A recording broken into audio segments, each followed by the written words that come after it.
Promises were made, have they been fulfilled?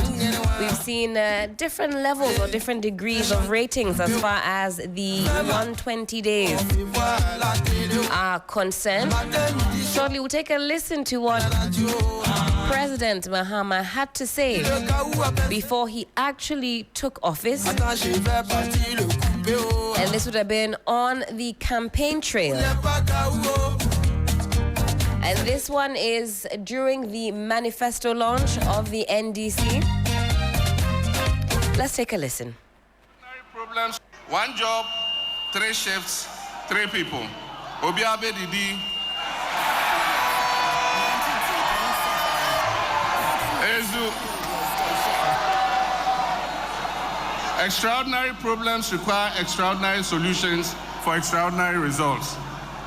And so businesses and public organizations will be encouraged to operate 24/7 in 3 shifts of 8 hours each. This will boost production, it will increase employment and provide well-paying jobs. It will transform Ghana into an import substitution and export-led country. It will increase employment opportunities and revenue, and it will enhance access to public services. We will focus on some selected public institutions that have huge customer traffic. In the private sector, the sectors that we are looking to promote and encourage to run 24/7 and 3 shifts are first the agro-processing sector. That is those who will process our cassava into cassava starch, cassava flour, gari, and all that. There's a huge market in Africa for all these products and in the other parts of the world. Extractive industries, the mines, mining bauxite, mining gold, mining manganese, lithium, they must work 24/7. 3 shifts. Promoting good governance and combating corruption. Remarkably reduce the size of governments to 60 ministers. No more than 60 ministers. And so there will be other things for other people to do. We all can be ministers. I know when I say 60 ministers, I say, Abba, you know, there are people aiming to become ministers, but we all can be ministers. So we'll choose 60 ministers, but others would have other assignments that they can do. Address the benefit disparities between Article 71 holders. I've said this already.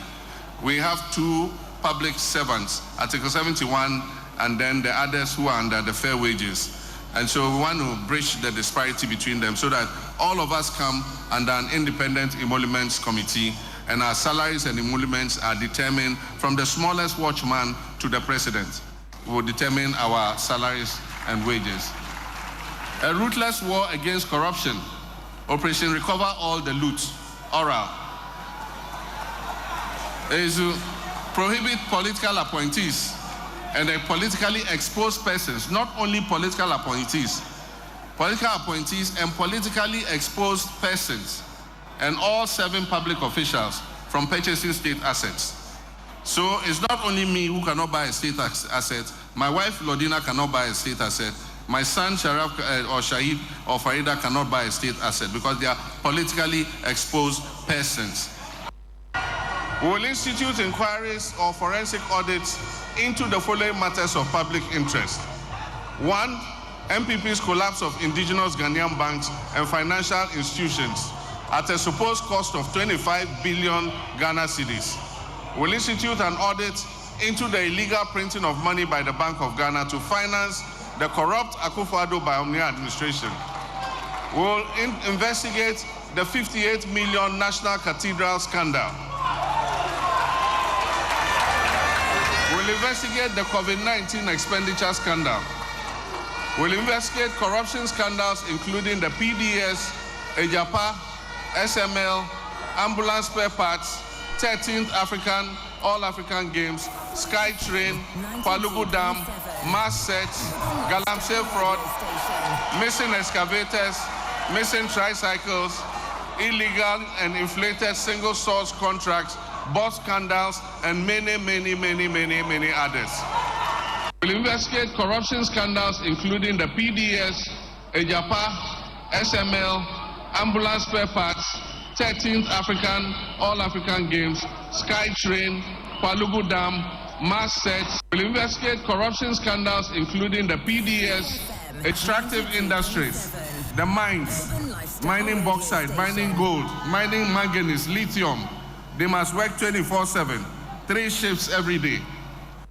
In the first 120 days in office, we will hold a national economic dialogue to draw up a 4-year fiscal consolidation plan. We would rationalize taxes, abolishing, among others, the obnoxious e-levy,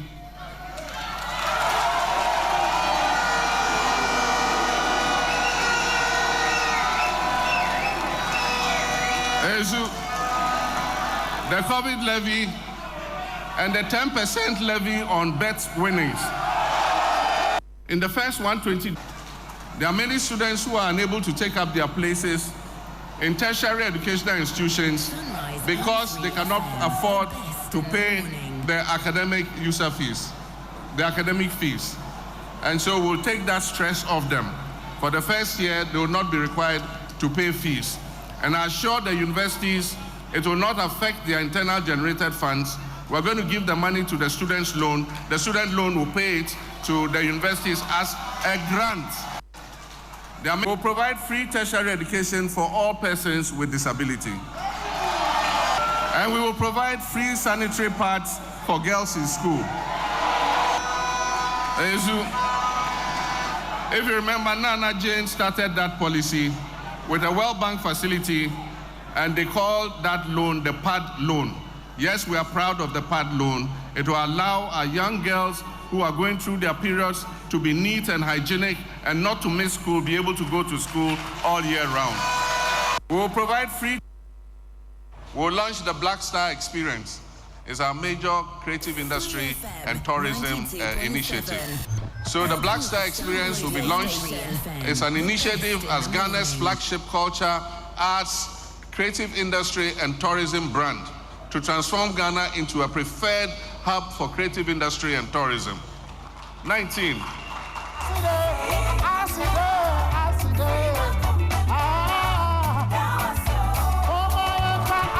All right, so you were listening there to the voice of President John Dramani Mahama. That was on the campaign trail, and the first clip that you listened to was during the manifesto launch. In fact, all of the sound clips were during the manifesto launch, where he put forth some of the promises that he was making to the people of Ghana. Now, yesterday he addressed the people of Ghana, the good people of Ghana, from the Jubilee House, and he says, we made promises and we have delivered them. And we're taking a deep dive into the 120-day social contract that the president made with the good people of Ghana. We're seeing different scores across the board, ranging from, I've seen about 36%, in fact 23%, all the way through to 100%, which is what the president says he has done. Sixtus Don Ulo, when you listen to what the president is saying, juxtaposing that against the promises that were made before the campaign, during the campaign, and now that the 120 days are over, have you already put your scores together, or you're yet to do so? And we'll run through some of these promises and give our preliminary thoughts on that. Of course, we have a panel of experts who will be touching on thematic areas and will be putting more flesh onto the bones. But the ranges, 23%. 36%, 42%. I have here right now, I have scored them about 84%. You have scored 84%. Yes. All right. If you want, we can break it down. So amongst them was to nominate the first, within the first 14 days, the complete list of cabinet ministers for parliamentary approval. You know that it happened. Now, a total of 19 cabinet ministers are there. There are 2 women and then 17 men. The entire cabinet we know now is 21. And then cabinet ministers, they include the president, the vice president, secretary to cabinet, amongst others. The first meeting, you know that it was held in February 2025. When it comes to the leanest and most efficient government under the Fourth Republic in its first 90 days in office, that is there's some conversation to be had. Absolutely. But if you're looking at the numbers there, if you start from Dr. Kwame Nkrumah, who had 41 ministerial appointees to Kofi Abrefa-Buzia had 49, Hilary Liman had 54, Jerry Rawlings had 82, Jonas Kumkufo had 93 at a point, J.A. Mills had 75, John Dramani Mahama, part 1, he had 84, and then Nana Akufo-Addo had 110. Mr. Mahama, he says he's going to do 60. At the moment, we have, so far, this is the leanest government under the Fourth Republic with 56 ministers, because we know that we are 4 short of the promised 60 ministers. There are some deputy ministers who are yet to be appointed, the Deputy Minister for Health, for instance. So establish a robust code of conduct and standards for government officials that we can say that has been done, unless there's maybe another, conversation to be had. He also wanted to hold a national economic dialogue. But because you said it's twofold. He says constitute the leanest, most efficient. Lean, we can ascertain that, but with the efficiency, time will have to tell. We'll wait on that. We'll wait on that. Exactly. All right. Exactly. So he has done the code of conduct for government appointees, and then that's one of the voices we heard. He also wanted to hold a national economic dialogue. That was done, and it happened on March 3. That's right. So that we can... March 3 and March 4. Yes. He wanted to scrap e-levy, COVID-19 levy, the levy on bet winnings, and the emission levy within 90 days. Now, all has been scrapped except for the COVID-19 levy.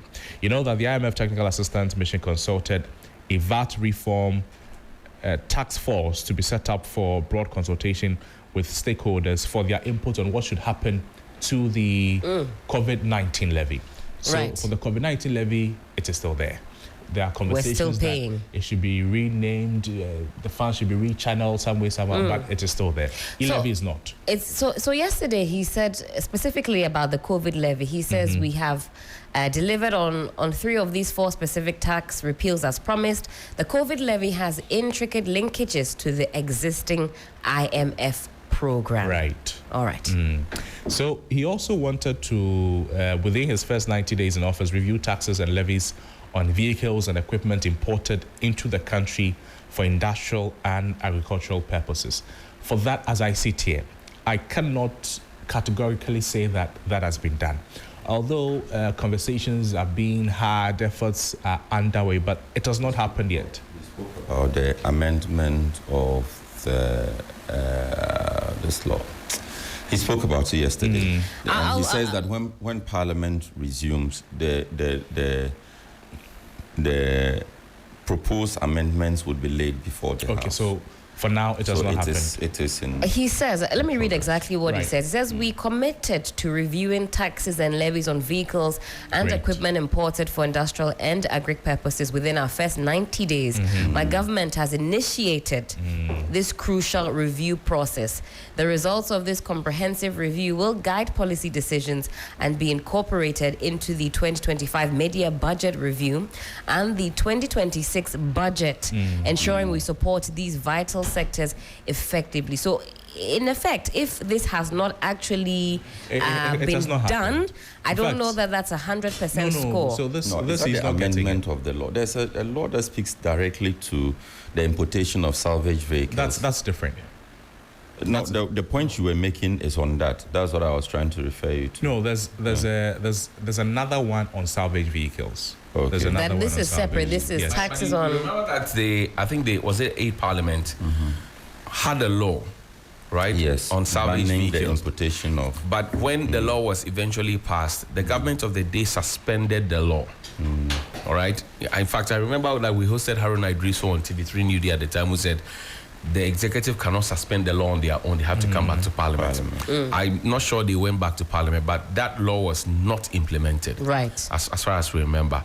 But it also became a conversation among the spare parts dealers, particularly those around Kokompe, those around Abosoka, and all those other places, and those persons who have garages. They thought that, well, we have not gotten to the point yet as a country where we are able to manufacture vehicles. Right. Because all we do now is assembling the vehicle parts that we bring in. That's right. But we have not yet gotten to the stage where, as a country, we manufacture vehicles, even though if you go back into our history in the Nkrumah era, we had done that before.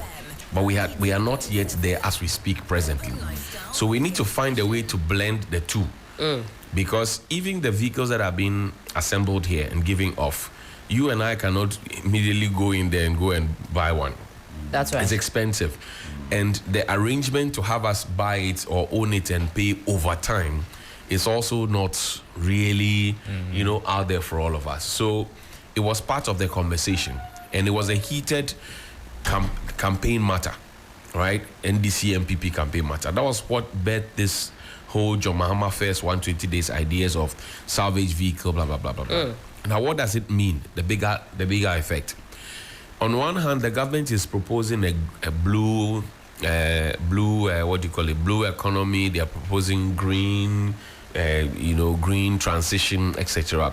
And we're also bringing in these salvage vehicles, some of which could be very, very old vehicles. That's if you right. ask So me. Not emitting the right kind of gas we want in the atmosphere. So what exactly does the government want to do? Does the government want to go on a tangent where we're just looking at the green transition and looking at it properly? Or we're just looking at adding this one onto it?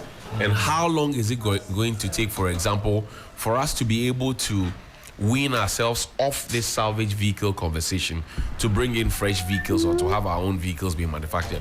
I think that should be the bigger picture. But between the first 120 days conversation, you can say that that box has been ticked. But there's always a conversation beyond the 120 days. After the 120 days, what next? Because the mandate that was given to President John Mahama is 4 years. So 4 months is just a minute portion of the 4 years. Beyond the 4 months, what happens? It's a question that we must put, and I'm sure that our able panelists will be able to dissect the issues properly here. Absolutely. 20 minutes to the top of the hour, 9 a.m. This is still 3FM Sunrise on 3FM 92.7. We've constituted a panel of experts to help us dissect the 120 days of the President John Dramani Mahama panel. Let's take a listen to this. When we come back, we get into the meat of the matter. A cornerstone of our commitment to good governance and accountability is tackling corruption and eliminating waste. I promise to initiate inquiries and forensic audits into several critical matters of public interest. This war against corruption continues unabated. The Minister for Health is reviewing the Auditor General's report on the COVID-19 expenditures. After the review, the appropriate actions will be taken. The Sputnik V scandal is under investigation. The Minister for Finance has launched an inquiry into the collapse of indigenous banks and financial institutions. And make no mistakes, facts will be unearthed, culprits will be punished, and lessons will be learned. The Minister for Energy and Green Transition has commenced investigations into the PDS scandal. Deloitte & Touche is conducting an independent audit of the National Cathedral project. I expect their report by the end of this month. A number of officials have been invited and questioned concerning the 13th African Games. On April 30th, 2025, the Attorney General filed 11 charges against a former National Signals Bureau Director General and others for various offenses. Charges will also be filed in the Accra SkyTrain and the National Service Ghost Name scandals. The Office of the Presidential Advisor on Corruption will continue to receive complaints and reports regarding graft for onward transmission to the Attorney General. What I would say is that he came up with a number of promises.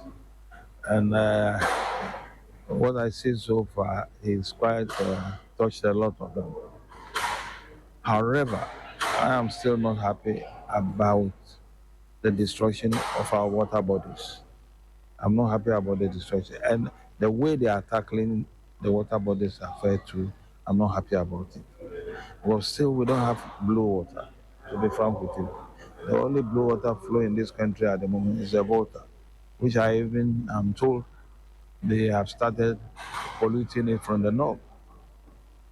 So even though he's done so far so good, I would say, but to me, his main target should be the correction of the mess that have been created by so-called miners in our forest areas.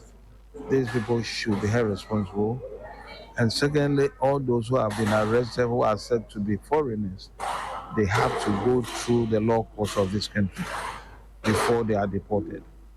If there need be for them to be in prison, they must be in prison before they are deported. John, so far, I think 7 is okay for him. 7 out of 10. Yeah. So far, what they have done. But you can see that a lot is happening. The economy is up. And also, what I like so far, you see the ministers are doing their best. That sort of arrogance that we saw not quite long ago appears not the first one. So I think, and he has control. It appears he has enormous control over his ministers. What I will say is that he came out with a number of promises.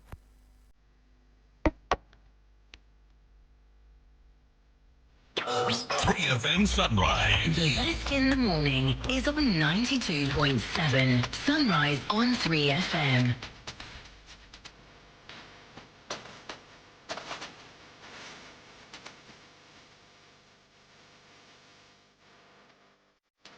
.16 to the top of the hour, 9 a.m. and this is still 3FM Sunrise.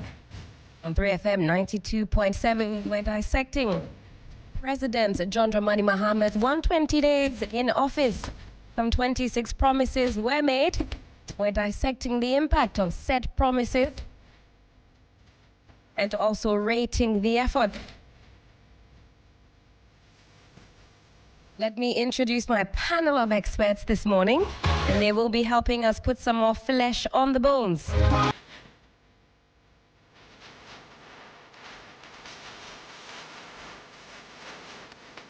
Mr. Emmanuel Kutin is the Executive Director, African Center for Security and Counter-Terrorism. Emmanuel, good morning. Hope you're doing well. Good morning. Thank you for having me.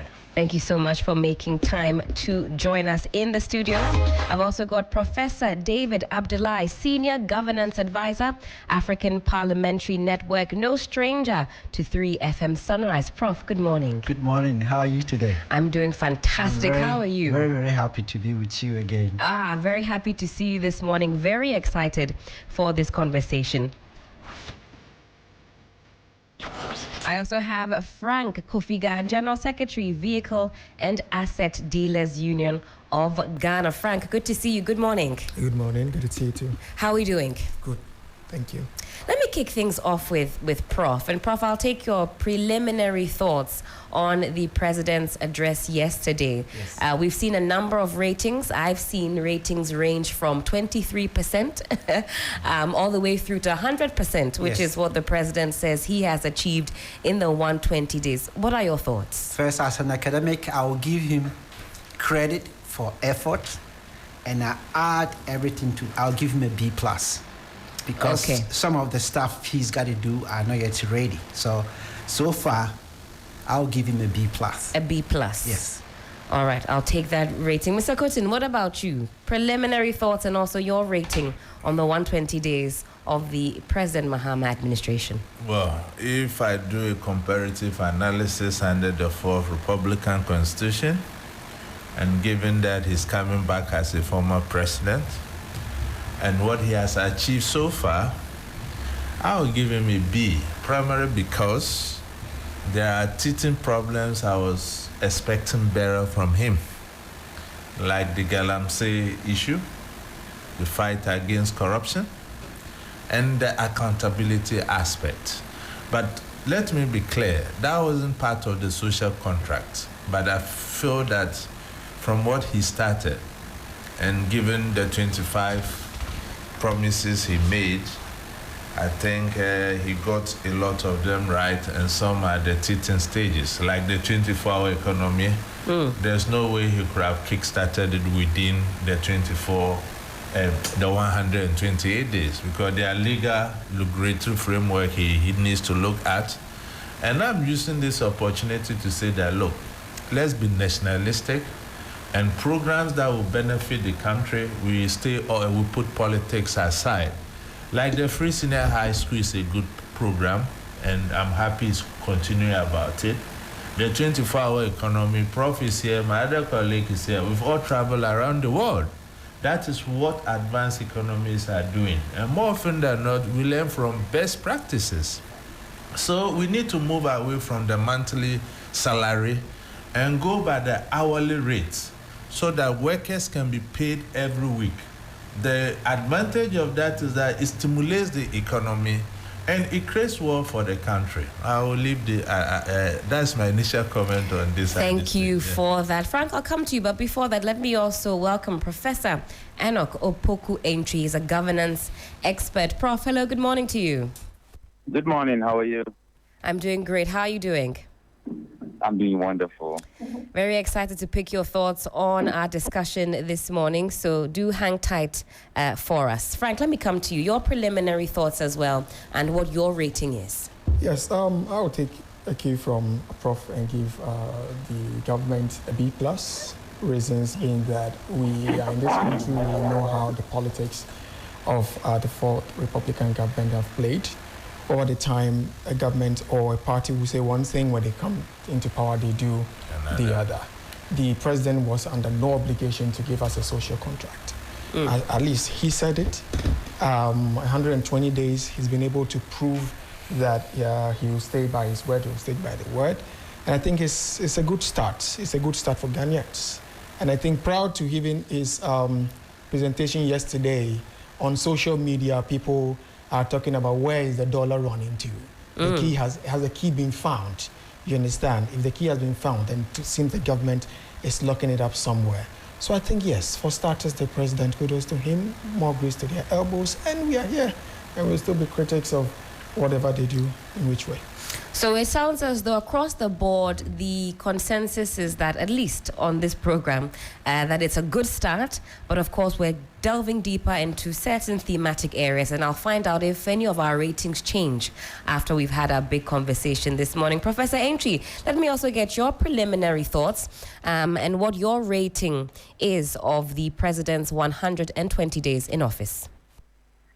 Thank you. In my rating, I look at the holistic way of, since we returned to constitutional rule from 1992 to now, various governments. And this is the first government after 1992 that 120 days we've never had any scandal, which is a great thing. It's a very monumental achievement because scandals reflect on bad governance. Then jobs is one of my major things that I was looking for. So if you look at the job composition, they're really working on it. Ajumara is there, 10,000 jobs yearly. That will run to 40,000 jobs. My hope is that nobody will pay anything to apply for a job in this country. If you look at the code of conduct, this is unprecedented. And it's a moral compass for all political appointees, which is really great because corruption is really killing this country. If you look at the leanest government, this government has done it. If you look at the promise of forming his cabinet within 14 days and the speed with that Parliament was able to approve all his appointees, that was also great. If we talk about the Constitutional Review Committee that is doing their job, this is the time we have to test the robustness of our Constitution, and it has really come at the right time. The Education Reform Committee did their job. We have seen a lot of cuts in the waste in the system, especially the 6 March. We didn't spend much money as we've been spending the previous administration. E-levy, emission tax, 10% debt tax removed. Sanitary pad is also one of the areas because I went to the villages, talked to them, and these girls had a real problem in that. I think it's a right policy in the right direction. And we've reduced a lot of expenditure. ORA is there. So holistically, and somebody was just talking about the dollar. The dollar has reduced from 17 to 14. And that means that our city is really doing well in the international market. And then we also talk about inflation that is going down every month. So holistically, this government has done well. The first 120 days, I'll give the government 80%, which is an A. Prof, thank you for that. Those are your preliminary thoughts, 80% B+, and then 2 Bs. Let's get into the conversation. Mr. Cotton, I'll start off with you. Let's talk about security issues. Yes. Now, the move to purge security agencies of militia, vigilante elements, what do you make of that? And also, how effective do you say that directive has been so far since the year started? Well, I think that directive has not really taken off. If you look at statistics on the ground, 120 days is relatively short for any government to be able to take or make any major changes in that space, if you look at how it operates. Because first of all, you have to put logistics in place. And you know, when there's change of government in this country, everything go haywire. You have to even begin from the scratch. And that is a tradition I feel as a country we need to guide against, because governance is a continuous process and security is one area we don't really politicize. And if you look at how national security expenditure is even shielded under in quotes because of national security implications, it gives room for a lot of corruptions. We are pushing hard to make sure that at least Parliament Oversight Committee is given access to how our national security expenditure is expanded. Given the directive of the new president, I've seen that virtually there have been changes at the realm of affairs at national security. And when there's no continuation, it means that you have to start from afresh. So that is why I feel within the 120 days, it was practically impossible for any president to be able to achieve any meaningful milestone in that space. National Security Coordinator is gone. Almost all the heads of the institutions are gone. So as an organization, you know, we submitted a memorandum to the National Constitution Review Committee established by the president to look at how we can insulate politics from our national security architecture as it happens in other advanced countries. Because if we don't do that, we'll be in a circus. And every 4 years, depending on whoever is in government, we'll be talking about this thing. I don't even think that should be part of a campaign promise. It should be a national agenda. That is why over time, we have preached for a national security strategy and implementation plan that goes beyond political parties that come into governance or otherwise, like it happened in other jurisdictions, especially the advanced countries. So to me, we can be hard on the president on that. It's an area as a country we need to have a conversation, how we need to juggle through and get these systems in place. Then it doesn't become a political campaign message that I promise this, I delivered that. I don't want to see any political party bragging that under my regime, I've been able to do A, B, or C in that space, especially as far as violent and counter-extremism is concerned. It goes beyond politics. If we really want to be effective in that space, we have to go beyond that. I think if you look at our security architecture overall, let me start from the military. If you look at the changes that has taken place at the military, I think it is a positive step. If you say it's a positive step. Yes. If you speak to many personnel within the Ghana Armed Forces, a lot are very happy because the over-politicization of that critical institution of government under the previous regime was so nauseating. And you see, under the Constitution, you realize that when you get to a certain rank, your promotion is tied to the political party you belong to.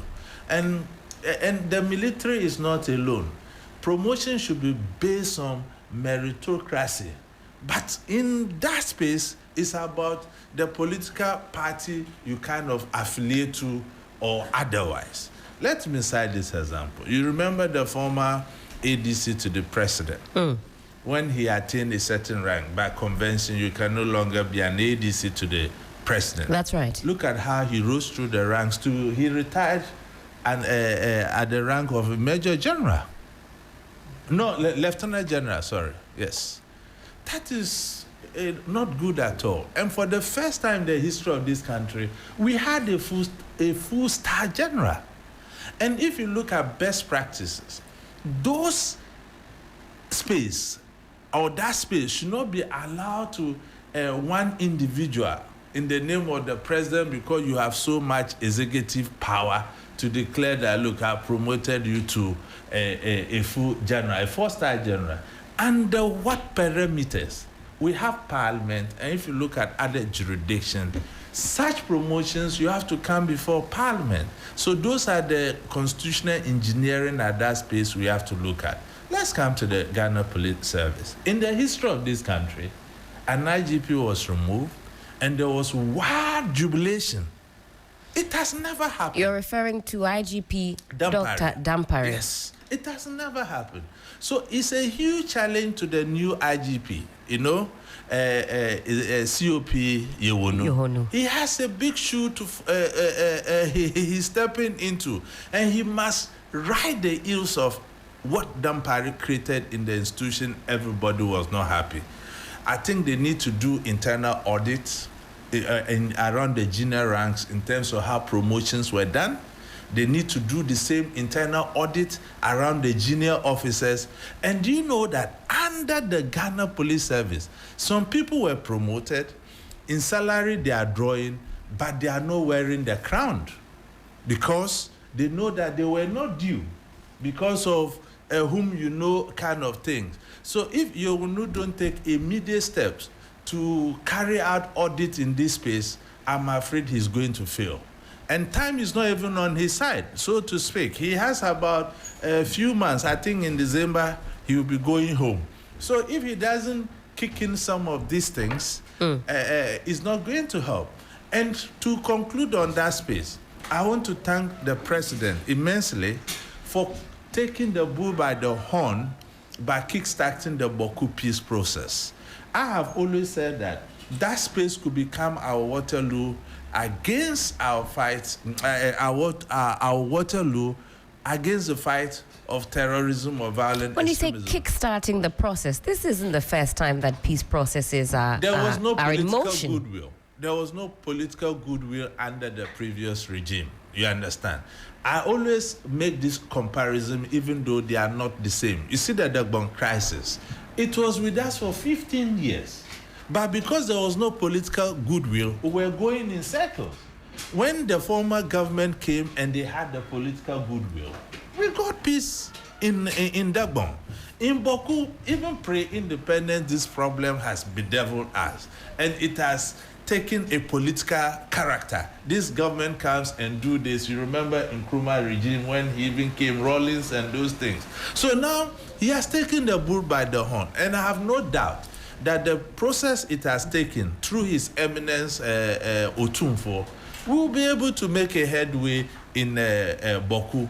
But however, we cannot say the mere fact that Otumfo is inviting these people for the peace process to begin, that is the panacea to peace in Boku. It is only one of many activities, and government should not go to bed simply because Otumfo has kick-started the process. We need to be talking to the elite from Boku, because you realize that when they met Otumfo, there were no comments. They said they were going to do consultation and come back. Right. Who are they going to consult? It's the elite from Boku. And in peace building, you have to look at the women's group, get their involvement, the youth group, get their involvement. So I think under the security space, the initiatives he has taken, if we maintain it, they will bear fruit. But within the 120 days and what the directives he gave, I think it's practically impossible to get it. It's still at the inoculation stage at this point. That's certainly something we can revisit, because I think we can all agree that 120 days is not sufficient enough to see that the fruits of the purging of militia and vigilante elements in our security services just yet. I'll come to you also about the promise to reopen investigations into major unresolved criminal cases. But let me also say good morning to private legal practitioner Christian Mamhesi. Long time no see. Yes. It's good to see you are still in very much in the system. You had abandoned the Sunrise. I've seen you on television though, but it's good to see you. Good to see you. I'm humbled to be here once again. All right. We'll also be talking about some more of the promises as made by the president. Mr. Kutin, before I move on to Prof, the president said yesterday, he says, delivering justice is crucial for national healing and trust in our institutions. We promise to reopen investigations into major unresolved criminal cases. He cites the example of the 2020 election killings, Ayawaso West Wogon, and the murder of Ahmed Swale as well. What do you make of this promise? Good call, because criminal cases don't have a expiring date. But my challenge is they shouldn't be infractions that were committed on his party when they were in opposition. I think there are equally other cases that demand some form of justice. You understand? You know, the Ayawaso case was a political issue. The Techima one was a political issue.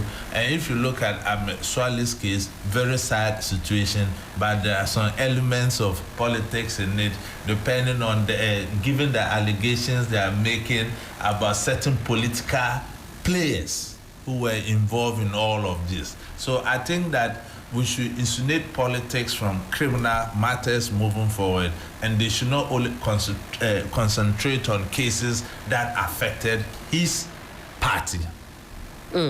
Professor Abdullahi, let me bring you in here and carry on from where I've left off with Mr. Kutin. What do you say to those who say the reopening of these cases is just for the political optics? We're going to get nowhere. We've been trying to solve a number of these issues to no avail. Well, first of all, I would say it's very important for us to understand that this is a nation of laws, not of men. And anyone that undertakes a crime should be punished. That is why we have lawyers. That is why we have a system. That's why. So I think it's the right call. What I am advocating is when these people are brought to justice, then we can see that we are moving forward. Because any country or in any society that there is no justice, you're not going to have peace. Now, without peace, you cannot have development. So it's the right call. I also think that at the end of the day, our punishment system in this country, I used to try to regard them as toothless bulldogs. They can bark, but really they don't bite. If our laws start biting when somebody does wrong and they are really brought to justice and they are punished, and the punishment should serve as an example to others, and it becomes a deterrent. So I think at the end of the day, it's not just bringing people to justice, but making sure that justice is, administered. People that steal should face the law. People that kill, like my colleague said, crime, murder has no expiring date. That's right. So those people should be brought to justice. So that beyond the 120 days, you say that we need a stronger deterrence. Yes, but this is a good beginning. And this is actually a good effort. That is why when in my grading, I say, first you give him, A for effort. As an academic, when students make an effort, you should encourage them so that you can continue. It is the continuation, the persistence, the consistency. It's what is important. So by starting this, you should continue, and it should be even beyond his presidency. What I can say from my experience, that I have sometimes wondered that people can get away with murder in our system. And partly is because they know they are not going to be punished, or they know how they can get out of it. But if they are really punished, you think they're going to do those things again? No. So it's the 100 days or the 120 days, I think such a move is welcome. Absolutely. Now, another one of the promises that has gained a lot of prominence in the last few days is the code of conduct for government officials. Yes. Now, how do you assess this code of conduct and the integrity impact that it's going to have? Well, if if I can, talk about my most recent book on corruption and economic growth in Africa, code of conduct is very, very important. Now, if you look at it, it is actually the way you run your life. It's a code that says, I'm going to abide by it. And by him introducing a code of conduct, especially for those that are going to be in his government, is very important. It is going to serve as a deterrent and actually would reduce corruption. You cannot entirely get rid of corruption, but when you reduce corruption, then you can really effectively, apply most of the resources you have to be able to move further. So I think what I didn't see is the whole notion, and I have advocated this in my book, lifestyle audits. It's not just having a code of conduct of not taking bribes and other things, but lifestyle audits is very important. If all of a sudden you become a political appointee and the next day we see you with all the wealth, how did you come across it? I think it is something that must be instituted. Do our asset declaration laws take care of that aspect? Well, the asset declaration laws we had, they didn't bite. They were toothless bulldogs. How many people, some people didn't even declare their assets in the previous regimes. So I think it is very important that people declare their assets, and I support the way the president came out and said, look, if you are my appointee and by this date you have not done this, you are going to list this kind of your resources and all that. That's right. That's very good. It is showing by example. But if he said that he never did anything about it, then it's not working. Now, your asset declaration, when you are leaving, they will compare your access to the assets you had when you came in. If there's a big variance, then of course we would question you, where did you get the resources? Because we know how much you earn, right? So how did you come by it? That was not done. I mean, didn't we see people in this country who became political appointees, didn't even have a vehicle? By the time they finished, they had, what do you call it? Say a fleet. Fleet of vehicles. It doesn't make sense. And I think at the end of the day, look, we should take governance very serious. Without governance, nothing is going to work. And trying to privatize public resources to become wealthy doesn't make sense. You're going to die and leave everything behind, and which should be for the common good, which is what is not done. We'll come and talk more about that, this issue of state assets and who can touch and who has to keep their hands off. I saw a very interesting tweet from Honorable Kujitwa Blakwa. He says lands, everything. He said forests, even forests are off the table. Nobody can acquire forests. Let me also introduce Mr. Julius Jima into the conversation. He's the Executive Director, Center for Public Policy and Economic Analysis. Julius, good to have you on the show. Good morning. Hope you're well. Good morning, Miriam. I'm fine, thank you. It's Helen. It's Helen speaking.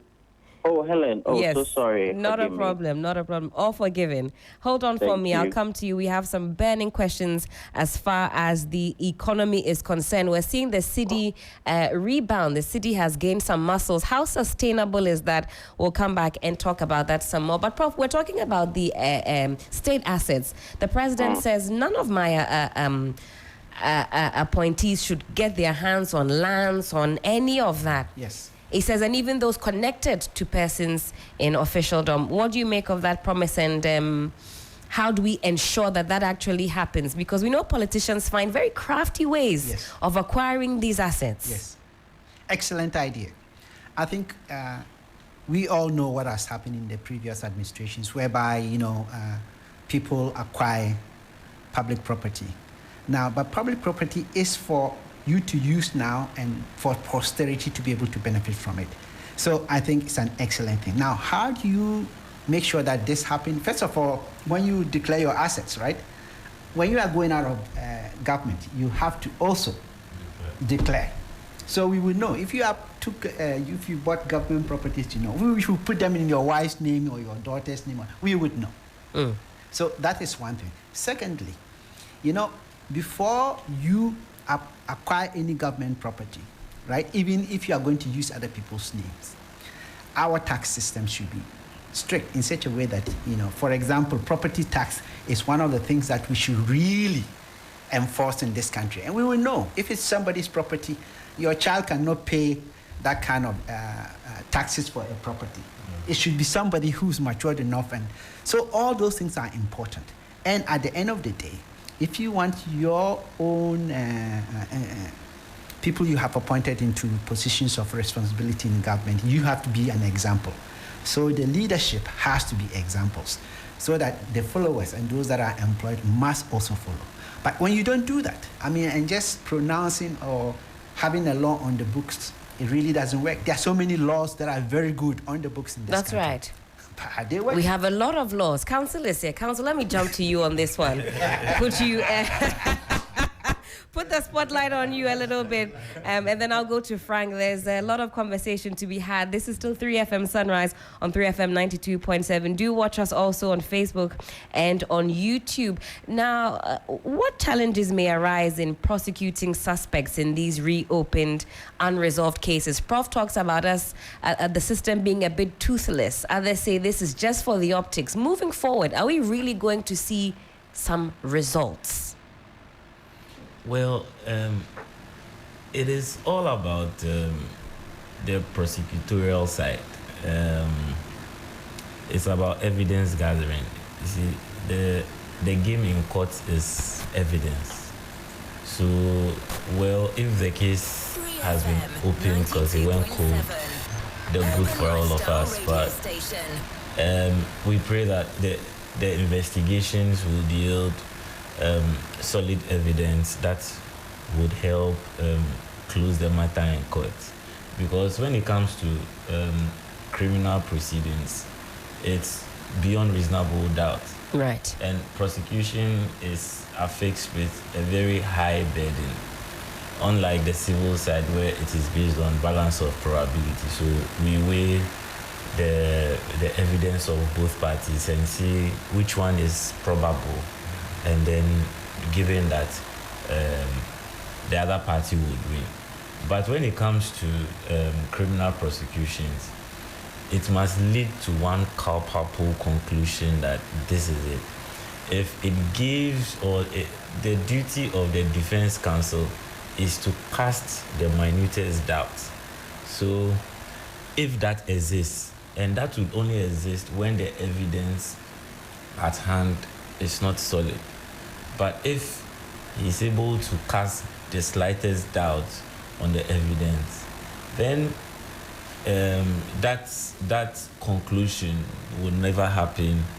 And politics, because this is a political case, it would go on and on. It's either the judge or it's either whatever, then the propaganda would run again. So it's about the judicial work to be done by the prosecution side together with the CID department. Yeah. All right. Let me also go back to Professor Entry. And Prof, are you still with us? Yes, I'm here. All right. Now, we're touching on different thematic areas in no specific order. We've talked about the reduction to some 56 ministers. In terms of translating into efficiency, how do we assess that moving forward? A lot of Ghanaians are saying it's too early to actually make that connection, whether or not a reduced number has translated into efficiency. What will you actually be looking out for moving forward? I'll be looking into the flux, the ambiguity in the system, the reduction, how much money it is going to save us. So sometimes there are no known solutions that we perfectly. But what is the best solution? Is it the one with the smallest error or the most parsimonious one? And what data is available? How good are they? That is when judgments can fly and then decisions are made. So I think that by cutting the number, we are saving money in certain sectors. So if you look at the former administration, we had about over 120 of them. And 120, think about accommodation, think about fuel coupons, think about salary, think about their other service staff, and then even the police that have to escort them. All these costs have been cut. My challenge, though, is that where do we use that money? to enhance efficiency. So the cutting of that aspect, what did you use the money for? And that is where accountability comes in. I think that if we are able to cut, let's say you go to ministries and buy dairy photo for 150. That is what they are selling dairy photo there. 150 Ghana cedis. But you decide to cook from home every day and save that money. At the end of the week, you cook from home. You didn't use the 150 every day to buy lunch. But is that money sitting up somewhere that you can use to buy something else different? And that's what we should be looking for. So, yeah, the money being saved from the cutting of the numbers, the government should be able to tell us that at the end of the day, we save this money, and this is what we use that money. Prof. All right, I suspect we lost you for a brief second. Yes, please carry on. Yes, I'm here. So the savings should be channeled into different aspects. If we use it to build a school or hospital or build a road system, we should be able to know. But just the cutting and nobody knows what the saving is being used for is what we've not seen. I think that we don't need that many ministers. If you look at the former administration, out of the over 120, just few were working. In fact, just few were working.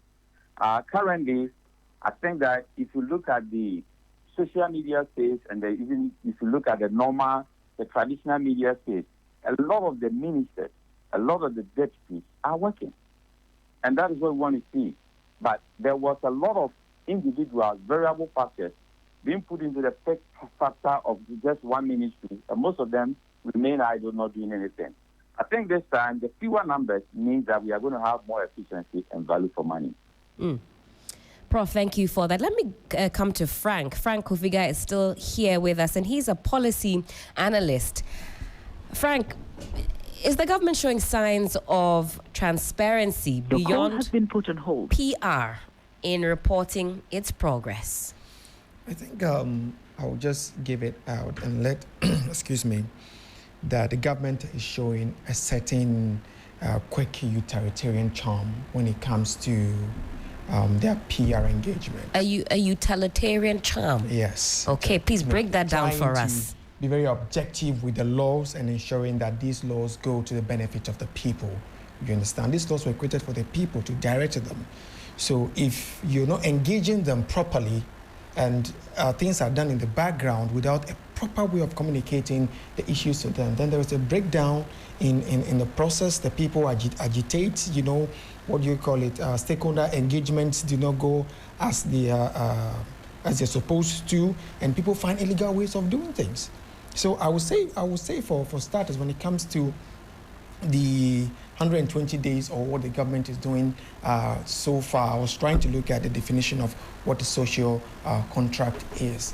The question we need to ask ourselves as Ghanaians is that, are we supposed to get to the point where a government should come to power and tell us that I need to sign this contract with you before you can believe in me that we can actually do it, whilst we have a lot of laws, bylaws, CIs, LIs, blah, blah, blah. You understand that we need to follow. Okay, the Ghanaian today is very opinionated. Okay, we are no longer the set where we are instructed by our parents to do or to act in a particular way. We listen more now. We act more now. We want to go out to get the experience properly. So if the PR is in such a way that it's just coming to manipulate people, but you're not giving the information to them properly in a way that they can also go out there and do what will benefit them or benefit the country, then I think then there is a problem. You say that people can see through that now. We say Ghanaians are more discerning. Become more discerning. It tells in the vote. It tells in what happened in the just ended elections. Okay.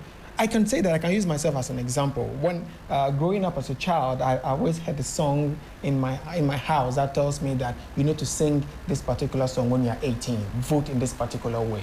And then, yes, I think the first or second elections somewhere in 2008, I followed that pattern. You were whipped into line. I was whipped, yes. But I got to a point I said, no, I need to make informed decisions based on what I hear, based on my research, you understand? If today, okay, we're being told by the research that we're hearing online that there was apathy and all of that, I tell myself, no, that is not the case. The youth went out to vent their frustration at the polling station. And all has to do with the information that they have researched online, they have garnered. The little has to do with the propaganda and what have you. But we become more descending. The reason why you see a lot of unions now coming up, a lot of associations now coming up from the background to actually voice out, said, okay, fine, we need to actually have a seat on the table and have a discussion how we can move this country and move it in the right direction. So ultimately, would you say that this government is taking the people along with this contract, with the president addressing the nation yesterday, giving us his account of how far he has come so far? I think it's fantastic considering their approach, because we've met with some of the ministers so far. I don't know if I can use this word. They are listening now. I don't know what is happening. Oh, everybody listens to 3FM Sunrise. They're all listening. because they are listening now. They are engaging us properly. You know, gone are the days where you go and have stakeholder engagement, and then the next minute, everything, the research, the methods, the energy you put into it is thrown in the background, and then another thing is introduced all together. That will lead to agitations, that will lead to demonstrations and all of that. But I think this government has started on a very good note. We cannot dismiss entirely the effort they have put into this 120 days. It tells us that there is something they can do, it tells us there's something they are going to do, and we have to be very critical about their action and inactions. If the president has taken a lead in this way, I think the ministers, the appointees will have to take a cue from it. They need to understand that this is for the people.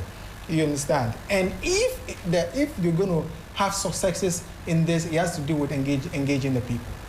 All right. Let me come to Julius Jima, Executive Director, Center for Public Policy and Economic Analysis. Julius, are you still with us? Yes, I'm here. All right, let's talk money matters. It's something that concerns all of us. We're keenly looking at the 120 days and also the promises that were made as far as the economy is concerned. The scrapping of taxes, we know that some, as the president described it, draconian taxes have been scrapped. How do you assess that? And also moving forward, what kind of impact is that going to have on our fiscal space? Well, thank you. Good morning to my colleagues at the panel, and then good morning to your cherished listeners and then viewers as well. Of course, we cannot talk about the performance of the president without looking at how far he has performed when it comes to the matters of the economy. And then just as you started or you began, the economy is always in both sides. Either we are looking at the fiscal side or the monetary side. And then there has been a lot of activities on the fiscal side in relation to government revenue and the government expenditure. If we could recall that the presentation of 2025 budget by the finance minister, if you look at the tone of the budget, set some certain activities or variables in motion. There was an expenditure cut. The minister gave indication of restructuring most of our contracts that we have in the system. I mean, looking at people getting approval from the finance minister before they can procure. Because we've realized that's another thing that is draining a lot of money from government coffers, so something must be done about it. Again, the minister is not giving so much indication that he's going to spend more in the general public or in the general economy, signifying that we have to tighten our belt. So all these indications in the 2025 budget, clearly for the time being, for this short-term measure, is giving us some kind of opportunity to restructure our books and then restructure our balances that we have as matters of the economy. Yes, the president did promise that he's going to abolish the taxes that we've all referred to as nuisance taxes, and then clearly it's been delivered with the exception of COVID-19 levy. And then the issue is that COVID-19 is have something to do with value-added tax. So the minister has an indication, or has already given an indication, that is going to overhaul the entire VAT system, and that will mean that COVID has to go, or we have to restructure the existing levies like Get Fund and then NHIL, so that in the interim, I mean, for now, COVID is still hanging, but at the end of the day, by the end of the year, we will see some form of reform with VAT, and that will mean that COVID will have to go. So So all these tax measures, like we said, for the past, 2 years, 3 years coming down, our economy was contracting. The growth rate was not being reported in the figures that we wanted to, unlike just the 2024 that we started seeing some significant improvement in our economic growth rate. But if you look at 23, 22, our economy was really in the bad state when it comes to GDP. So the economy has contracted. Cost of living went up. Businesses were not, on their peak. Employment was down. When that happens, the confidence in the system is very low. So people don't want to part with money in the economy or even to government. Government was managing the debt, so doing restructuring here and there. And then IMF came in, helping us to, make some payment to some of the people that we owe. Our IPPs in the power sector is also has been hanging for us on our neck.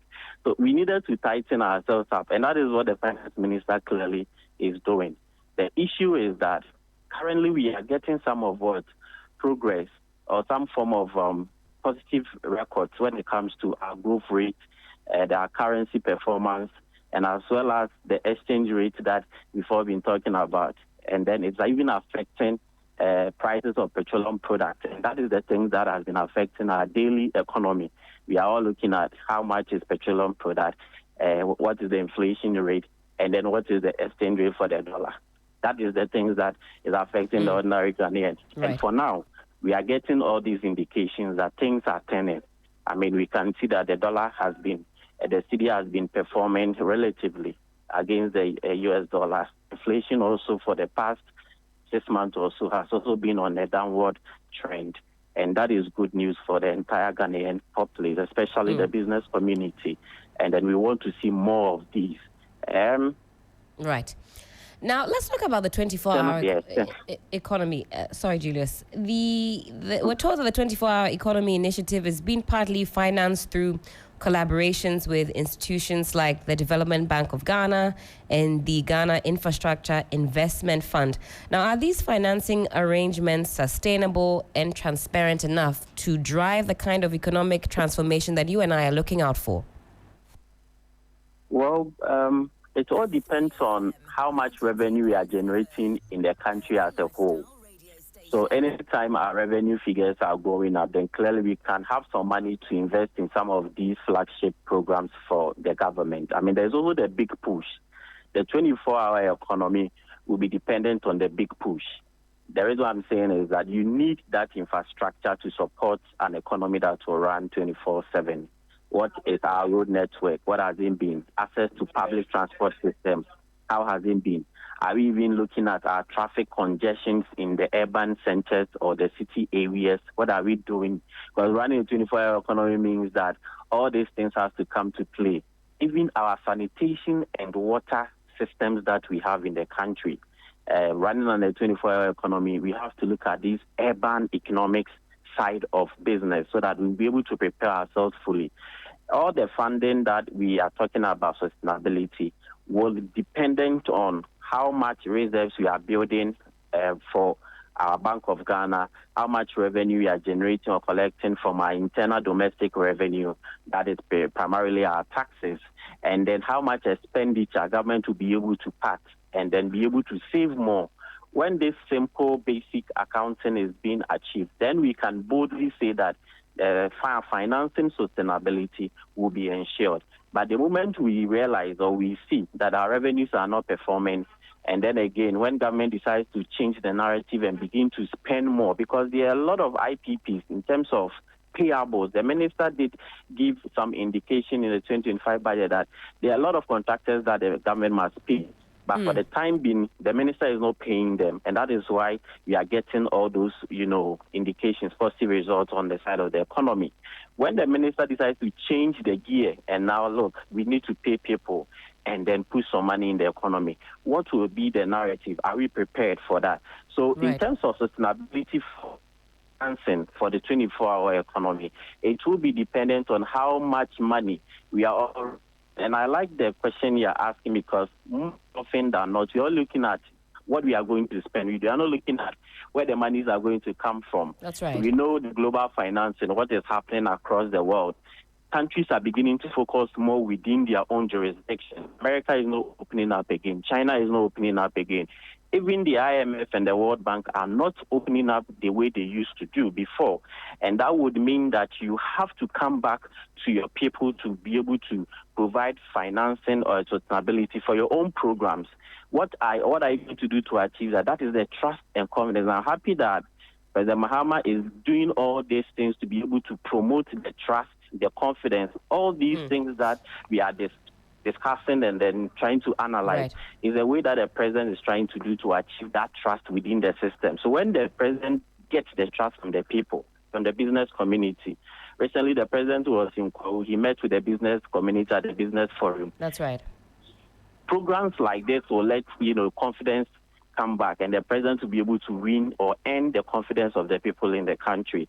And when the president is asking for money to contribute to some of these projects, people will be able to support the president. Right. So it's a step in the right direction. We really pray that the president will continue in this line. Of course, we have seen some rating marks that has been allocated to the president. We are various ratings. I've seen 23%, 36%, depending on who you're listening to, 45%, 48%, all the way through to 100%. But Julius, thank you for those thoughts. Let me go quickly to Frank, back to Frank, because 24-hour economy is very, very important. Before the elections, during the elections, it was one of the key messages coming from the NDC, 24-hour economy. Frank, from where you sit, how well explained has this policy been to get the buy-in of the people? For a very long time, we were hearing from different quarters, we don't understand what this policy is.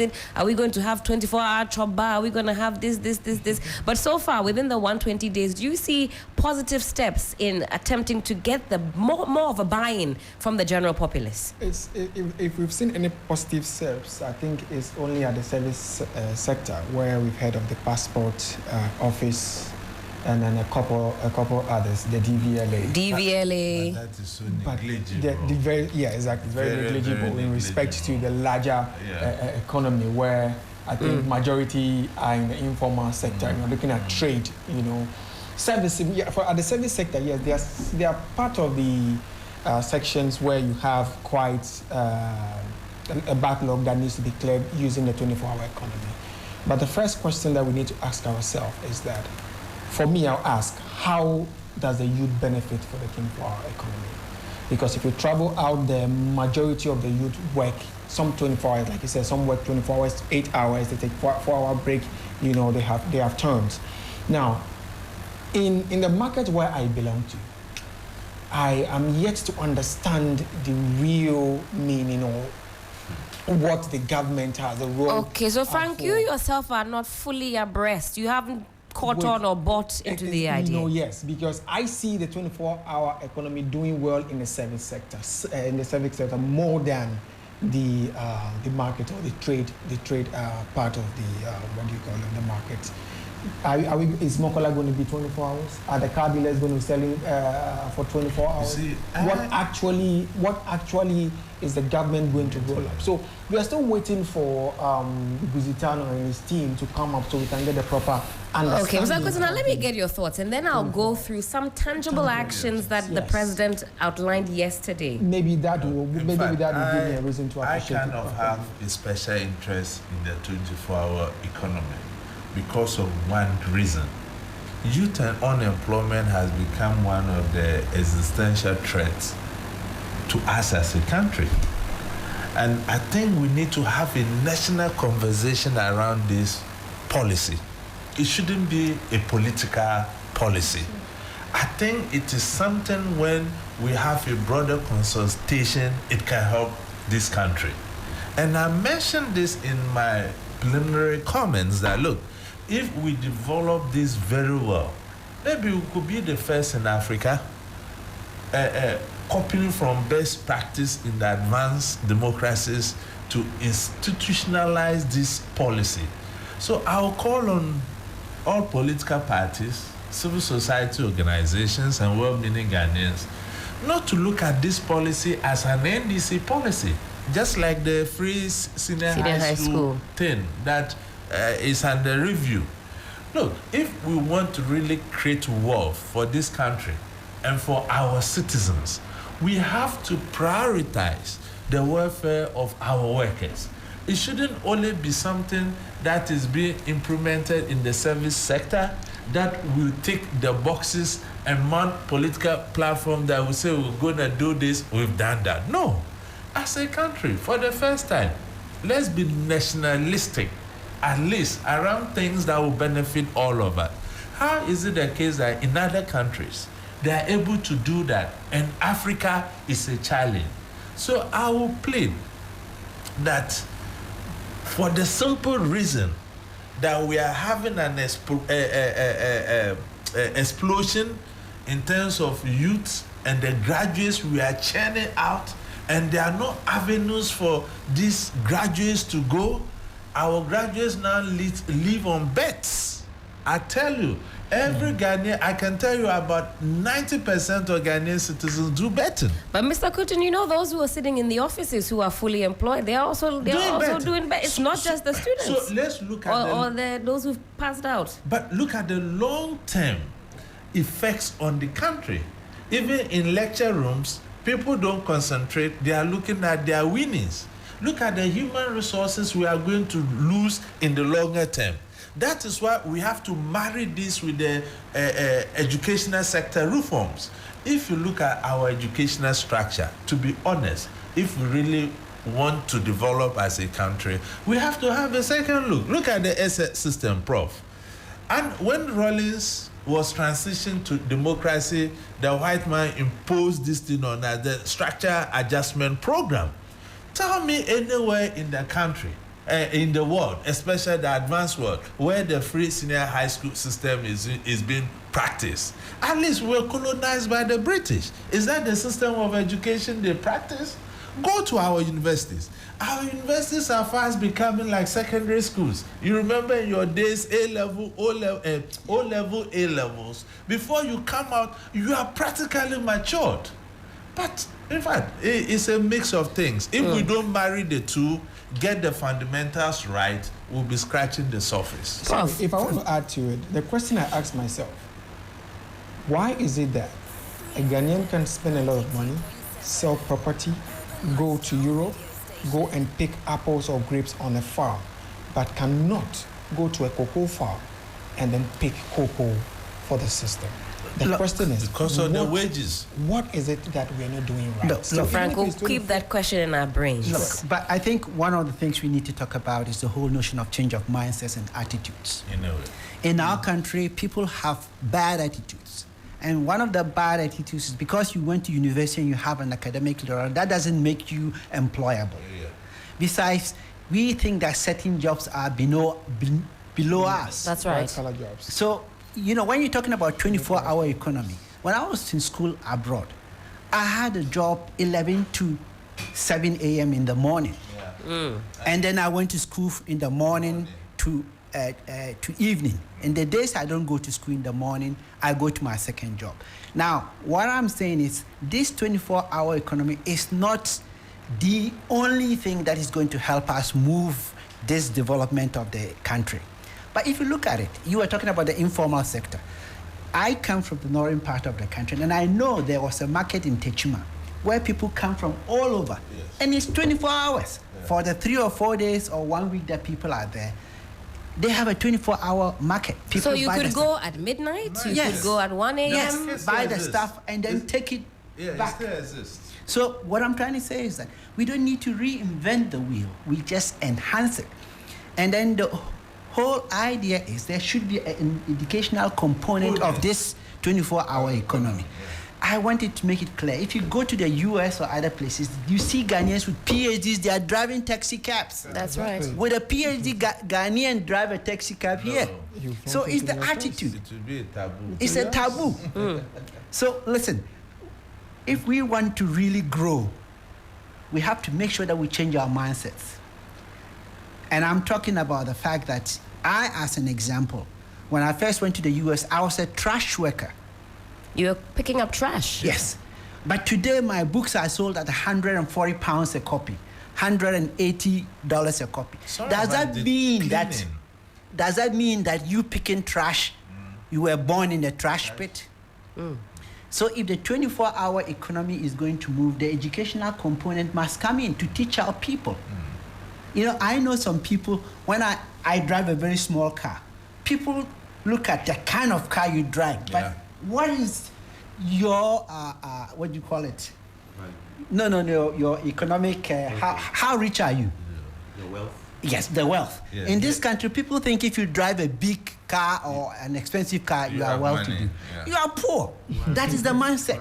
I, for one, can attest to that, but I won't elaborate too much on that. Council has to leave us, but Council, I'll just pick your final thoughts on this. Just swing that microphone over to yourself before you take leave of us. In the lineup of promises that we have discussed so far, which one are you looking forward to most seeing evolve as the months progress? For me, I look at the judiciary.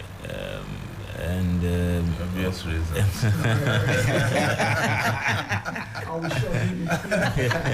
I would look at security. And now we are all aware how Ghanaians have become judges and lawyers interpreting Article 146 and all of that. I pray there come a calmness on the judicial front, and there will be an enhanced justice delivery. I look at how legal aid especially would be resourced, because it is a critical area in justice delivery. They don't have all the necessary tools, to the extent that clients that work to us who are unable to pay, if you refer them to legal aid, because of the inadequacy of resources, they have in their minds that those lawyers, they are not good. They are very competent. They are up to task, but I mean, practically, if you don't have the resources to marshal to do your work, it becomes very difficult. It's just like a doctor in a remote area, or even sitting in the middle of Accra where resources are broken down. It becomes practically difficult for that doctor to pull resources and heal a patient. So that is what I would look at, and also how governments would work through decentralization with local governments for putting up more courts, because it is one area that has become very problematic. I mean, you go to not far, you go to the harbor city, you don't enjoy the cost structure there, and you have a lot of money coming through that side. You go to Takrady, you go to the hinterlands, even Cape Coast, and it is a very old building that when it rains, water draws into it. We should look at these things before we start looking at building or coming in with the tribunals, as I've heard the learned Attorney General say, because they are more serious matters. I'm not saying his policy wants to introduce is not serious, but where the base is nearly broken, in the base needs to be fixed, so that when we put a superstructure on, like Kalma said in his theory, it becomes stronger. But when the base is broken, whatever you put on would collapse. So that's what I am looking at, so that lawyers can have the interest to go into the hinterlands to apply their cases, because currently we have about 3,000 active lawyers, but they are not spread across. It's not about producing so many lawyers. It's about making sure that the infrastructure is very available, such that when lawyers are produced, they find it engaging to reach any part of the country. So that would be my little contribution. All right, Council, thank you so much. Christian Malmhurst is a legal practitioner. You talk about the public tribunals. I know we'll have a chance to also sit down and talk about that in some more detail. I hope Professor Entry is still with us. I do want to pick his thoughts quickly on the 24-hour economy. Then I'll come back to Mr. Kotin on a very important security question. It has piqued my interest on the subject of the 24-hour economy. But Professor Entry, are you still with us? Yes, I'm here. All right. And I'm sure you've listened to a number of the opinions from my expert panel. What do you say about the 24-hour economy and how practicable or practical it is in our setting? Thank you. A 4-year marriage cannot be judged from just 4 months, but a good beginning is I wouldn't call anything. I know in the advanced country they have 3 shifts. So you work from 6 a.m. to 2 p.m. and then 2 to 8 or 9 p.m., which is the second shift. And then the third shift is till the next morning. So machines run 24/7. Individuals go to different shifts. Different shifts also have their own shift differentials. That means they pay you higher if you work on second shift or third shift. My investigation has shown that there's a team set up. We know Busitano is leading that 24-hour economy. That's right. And they have this legal framework almost done, because you need a legal framework to make sure shift differentials, when people work, there are tax incentives for organizations operating for these 24-hour economy. So the security work, what we call the facilities management plan, is being worked on. And that is a good thing, which means that it's going to be rolled out. But for now, we have Uber running 24/7. We have the passport service that can run 24/7. We have the CLA that can run 24/7. So there are a couple of organizations, even some pharmacies, are running 24/7. That's right. So it is something that is being done in a small scale, but the government is going to make it a large scale, which is good. I hope it becomes a national policy. The same way as Senior High School has become a national policy, because NDC have not abolished it, but they are fixing the loopholes in it and make it more efficient and better. That's what we want to do. The same way I also want to see the code of conduct being adopted as a national policy, because accountability is everything. They are all holding the position in trust. And moving forward, I'm curious to see how the president is going to enforce those who will trust the force of the president in breaching some of the parts of the code of conduct. Right. The last 2 things I want to talk about is the Galamsey. Galamsey, we are at the preparation stage. We are being told that out of the 9 key forest reserves, 7 has been claimed back, which is good news. But it is not a fight of only the government in power on Galamsey, but all of us are supposed to put our hands on the desk. I expect the chief, because nobody can come to your land and, do Galamsey without the chief being aware, without the assembly members being aware, without the elders being aware, without the community being aware. So I want the MPs, the MCEs, the assembly members, the chiefs, the elders of the community to watch their lands so that this Galamsey will stop it. The last thing I want to talk about is unemployment. Sure. If I see most of our youth, and REG, right? Yes. REG? Yes. Where somebody take red and then they will be standing and sleeping. You have to slap them. They're almost like a zombie. Yes, because the youth are being wasted away. And I'm surprised that Parliament is not making any law to fix it. Any serious country in the world, anytime there's a problem, immediately Parliament should then make laws to fix it. But our Parliament will sit and watch. We are watching our youth to be wasted away, which shouldn't be the case. So jobs. I expect the government to create more jobs. That is why I'm for a Jumeru, I'm for 1 million coders. Let's bring more jobs to the youth, because they are idle. And the devil sends idle hands. That's right. Thank you. Prof, thank you so much for joining us this morning. Professor Enoch Opoku-Antwi is a governance expert. Mr. Kuti, let me come back to you. I had a quick one here on the 24-hour economy. We don't have too much time to go. Some 9 minutes to the top of the hour. We'll try and wrap up. I wish we could have this conversation all day long, but alas, time is not on our side. Interestingly here, the president says in the 120-day document, he says, recognizing the need for robust security, the police service is establishing a 24-hour police unit to improve night patrols and utilize technology supported by nationwide sensitization. Do the police not already run 24 hours? So that's what I have a problem with some politicians. When you're on a campaign platform, you want to win elections, all of these things come. And those are the things we need to decipher from the main issues and make them nationalistic. I think the police or any security agency in this country runs a 24-hour stuff. Unless, of course, the technological aspect he is bringing in We already have some initiatives around that. If we want to improve upon that, that is better. But to say that it will be part of what he's now creating new, I beg to differ.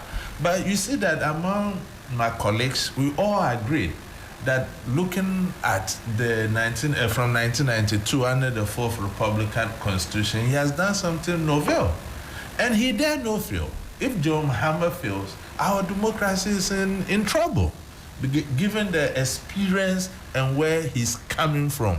So these are some of the nuances around the policy. So we should do as much as possible to eliminate some of these nuances and focus on what benefits all of us. So my concluding remarks, to me, I think the only challenge I have with him is corruption. Yes, under the 120 days, we've not heard anything. But we have seen certain movement in terms of drugs busts. Mm-hmm. We have not heard anything after the news conferences. The ECG case that came. Containers. What has happened to that? You see, and perception feeds into the mindset of people, and they begin to say so many things. Because I'm here on social media, there are underground dealings and some of this. These are the things that will make him unpopular among the Ghanaian people. We know that there's a committee that's been set up as far as the ECG missing container saga is concerned, but you say time is of the essence. We need to see some speed. It's no rocket science. You don't need this much time. There were people in charge of the sector around that period. Why are they not being questioned? What kind of committees? Every now and then committees, nothing comes out. You remember the Intim Fojo's allegation about the aircraft. Government directed that there should be a committee. Where are the reports? Are we just wasting taxpayers' monies on reports and nothing comes out? So I think that the president still enjoys the goodwill among the Ghanaian people. He has to hasten slowly and forget about his father for all syndrome. That could bring his government down. Governance is a serious business, and if you want to tackle serious crimes like corruption and other things in governments, you need to be tough. You can't be a father for all. At least if you look at our constitutional democracy, it's so paralyzed. You can't even satisfy anybody. If you look at verdict on his 120 days, the opposition has never seen any good in whatever he has done. In fact, the highest score I've seen about 43%. 43%. It's close to the 50% So mark. he cannot be a father for all. We are in a very serious ditch, and government really need a reset, and he must put his feet on the ground firmly. And you see, we have to also look at how our political parties are funded. In 30 seconds for me, please. Sometimes, if he wants to go the straight way, his government will fall. Because the source of funding for NDC before they came for power, it has been like a business, and they are looking to reap their dividends. That is a constitutional matter we have to look at. Briefly on the dollar, I want to differ. That is because of the upheavals in the international market, Donald Trump and China, that is bringing the dollar down. The city is faring better against the great British pound. It's every currency around the world. Every currency around the world. So we should hasten slowly so that when the international problem is fixed and the dollar is going up, they don't get the bashing. And I think that we also have to appoint an environmental SAR, an independent-minded person that will lead our fight against galamsey. Anything beyond that and the current political and security mechanism we have always used in the past and still using, it will come to nothing. Thank you so much for that, Mr. Kutin. Julius, are you still with us? Yes. Julius, we haven't had too much time to delve into the fiscal promises, but your closing thoughts and what you are looking to see moving forward on from the 120 days in a minute or less, if you can, for me, please. Well, I think that the president should just have to put aside these markings and ratings and what have you, and what's going on in the system. The praise for marks and then all those things. he does not need all those things because he's been there before. What he has to really focus more is what my brother said. He has to hasten slowly and then make sure that he puts the right people at the right places to deliver for him. At the end of the day, this is his legacy term. And I used to say that Ghanaians are expecting too much or too little from the president, depending on how the president sees those reactions. So whatever the president is going to work towards will determine whether Ghanaians are expecting too much. And the president already knows this. So he shouldn't be paying too much attention to some of these things, the news going around. And my brother was touching on this U.S.-China trade tariff war that is going on in the world. As a result, we are benefiting and getting some windfall with our exchange rate. If it changes and these two countries, they are enemies but friends, because China has bought a lot of debt for the U.S. government. So they can, Trump can just go and beg them and then they decide and then, we are good together and everything will change again and the city will suffer. So he shouldn't forget about the fundamentals. Currently, the business community are still watching. I have seen that Guta have issued a statement congratulating the Bank of Ghana, the governor for Bank of Ghana, or whatever thing that they are doing with the monetary side. That is good. We need to encourage and celebrate, little successes that is coming around our economic space. But my advice is still at the door of the presidency. The president should remain focused. The task ahead is very, very big, and Ghanaians are expecting more. He has to take that narrative and make sure that he's going to deliver for all. At the end of the day, we can enjoy our country in peace and make sure that we'll build a prosperity for all in this country. Thank you so much. Thank you so much, Julius, for joining us. Julius Jima, Executive Director, Center for Public Policy and Economic Analysis. Always grateful for your expert perspective. When the fundamentals are weak, the exchange rate will expose you. Frank, I'll come to you. Beyond the 120 days, what are you also expecting to see? And also, just in 1 minute, what should other political parties be taking from what the president has exhibited yesterday, going into a contract with the people? I think for the 120 days, I was a bit disappointed because there was no much emphasis placed on health. We've not heard anything from Agenda 111. What is happening to Agenda 111? On my socials, I've seen quite a number of people asking Frank, Agenda 111, Agenda 111. What is happening? I think the opposition should know one thing, that Ghanaians are listening, Ghanaians are watching. And Ghanaians are listening, we're watching, the youth are up. The youth are no longer listening to propaganda. We know how to research. We know how to come up with informed analysis of issues going on in the country. So don't come and tell us anything or just anything and think we'll take it hook, line, and sinker. The people are awake. The people, they are very much awake with their eyes open. So I think the arrogance and the nepotism and everything that we experienced in the past 8 years and the inability to get close to the people in power to just let them know what your problem is should be a lesson to them. You know that now the people are listening, now the people are understanding. And then the Vehicle and Asset Dealers Union of Ghana, especially those in the informal trade, the vehicles, and then the Custom Amendment Act, they are also waiting to see what the minister is going to do. So far, the minister has done great. Nikbe has done great. The trade minister has done great. They're waiting for the finance minister and then parliament. So parliament should know that now they are paid. We are going to be there all the time. They are going to monitor their actions and inactions, who is for and who is against. And that will inform our decision coming. Frank, very, very grateful. Frank Kofiga, General Secretary, Vehicle and Asset Dealers Union of Ghana. Professor Abdullahi, I come to you for your closing thoughts. Well, thank you very much. I think the first thing I'm going to talk about is focus. You got to keep your eyes on the price. So the first 120 days, great. You've come up with all these great things. Focus. The second thing I want to talk about is the whole notion of making sure that you are consistent. Consistency is what is going to get us there.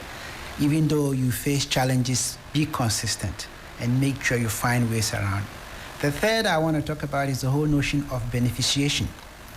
If we really want to grow our economy, 24-hour economy and everything, we need to make sure now that we just don't export all our raw materials just like that. Yeah. We need to make sure that we process them and add value. so that, that will create jobs and that will give us the resources we want. The fourth thing is the whole notion of security that my brother talked about. Without security, there's no development.